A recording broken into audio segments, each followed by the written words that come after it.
They're trying to do absolutely everything.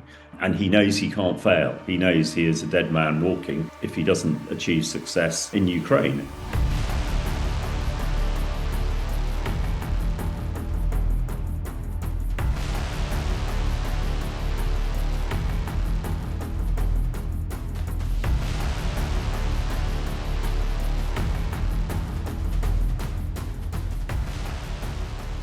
It's pretty clear that the Russians are using thousands of drones and missiles, and particularly the more sophisticated cruise missiles and their hypersonic missiles are very, very expensive to produce. And now that the Russian oil industry has been hit hard by the Ukrainian special forces, but also the Chinese and the Indians and others have been persuaded by Trump not to buy it, Russia is running out of money very, very quickly. And that's pretty evident. So that, I'm sure, is a key reason why they're going for these much cheaper dumb bombs and improving them by putting a jet on them to really keep the intensity going up. But I think it absolutely shows that they're struggling to manufacture the more sophisticated missiles, which, if they to have a strategic impact, they need more of those. But failing that, they're just trying to, flood the airspace with these cheap dumb bombs.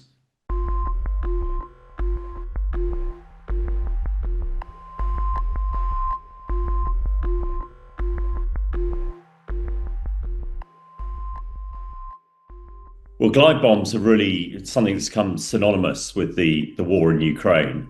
These are bombs launched from aircraft, and they use that sort of trajectory and the speed the aircraft's going. So, if the aircraft's going at 600 miles an hour, so in effect is the bomb, the glide bomb. And then these glide bombs go towards their targets. They have some sort of inertial navigation. So, and the ability to, stay on track, as it were, but fairly dumb. I mean, some of them can be relatively large, up to maybe, 500 pounds type of thing, pounds in weight, that is, but pretty cheap. And in effect, you could get any explosive or bomb and put some sort of stabilizers and a wing on it and use it as a glide bomb, which the Russians are doing, are repurposing a lot of their old Soviet sort of weapons to do this, and very effective. Even if they don't hit the target or create damage, what they are doing is getting the Ukrainians to use their air defense assets, which, as we know, are in pretty short supply. And the Russians are trying to flood the air with these things, so that actually when they use some of their hypersonic missiles, the more powerful, very accurate missiles, that they're sort of likely to get through. But as we've seen at the moment, the Ukrainians are knocking down sort of 95% or 90% of these weapons. But they can only do that for so long. If you think of a Patriot air defense missile, it's costing $1 million. The Russians are hoping they can use them against these glide bombs, which are in the thousands.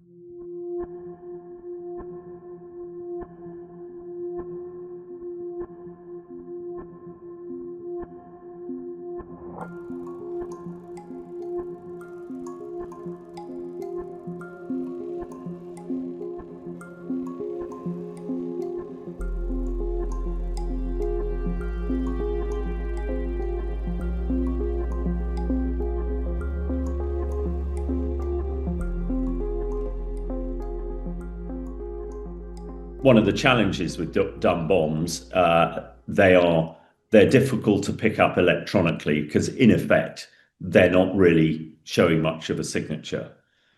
Strap a jet engine to them, and they should be more easy to acquire. In other words, find, discover, and then to knock down.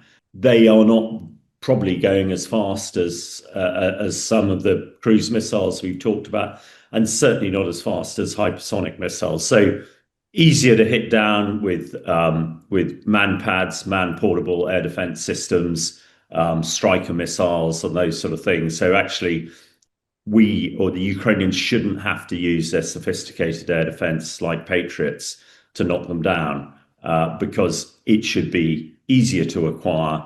They're probably not flying very fast, and will be able to be taken out, relatively close to the aim target, rather than at great distance that you want for the larger, faster missiles.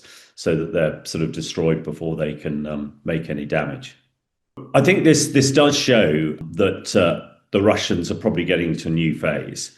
We know that they've been getting through military hardware, tanks, infantry vehicles, at an alarming rate. Some reports say they've lost 6,000 tanks. I have seen tanks on the battlefield now, Russian tanks that go back to the Second World War, sort of T-55s, T-54s. Now that is incongruous, incredible. I cannot imagine us using Sherman tanks that we used in the Second World War in a battle in 2025. It's sort of suicide, and it is. I mean, the Russians lost 300 tanks only last week, for instance. But I think the other thing is that the cost of modern weaponry, the cost of cruise missiles, is phenomenally high. And despite the fact the Russians are talking about it, cruise missile could cost up to $10 million. So if you can use old stocks like these old Soviet bombs for a couple of $1,000s, then it makes sense, because we know the Russians are running out of money very quickly. So that in a way, hopefully that is a good thing. These old-fashioned weapons will do less damage, but it's the other consequences that one must be very wary of, because if the Ukrainians focus too much on these old weapons, actually it then allows a sort of passage for the new ones to get through, which at the moment only rarely are they hitting their targets. The Russians are trying, they're trying everything. We've discussed before, and even again today, Medvedev, one of their sort of regular spokesmen, is talking about the nuclear piece again, because they know that really terrifies Western leaders and everybody else. But we've discussed before, in my opinion, that is a white elephant. That is a red herring. Reports coming out of the UK military intelligence update a few weeks ago suggesting that the Russians have now lost 1.3 million people, and all the hardware that they've lost. Russia is not a huge economy, although it's the biggest country in the world. And the population that they've got, these sort of rates of loss of personnel and military hardware, the expense is really not sustainable. It's only sustainable in a country like Russia, where the leader, Putin, cares little for collateral damage, cares little for casualties, is an autocratic leader, and his rule is the only rule that counts. And he knows he can't fail. He knows he is a dead man walking if he doesn't achieve success in Ukraine. And actually, that is not happening. Although they're making small gains in the Donbass, with the loss of over 1,000 men a day apparently dying, according to the UK intelligence update, but they are making little headway. Conversely, actually, the Ukraine Secret Service attacks deep into Russia are having a profound effect. It's hitting the rank and file in Russia, who now can't get fuel for their cars. Prices of everything are skyrocketed. They're really feeling the pinch. So the pressure, I would have thought, is getting really tough, really strong on the Kremlin, and Putin in particular.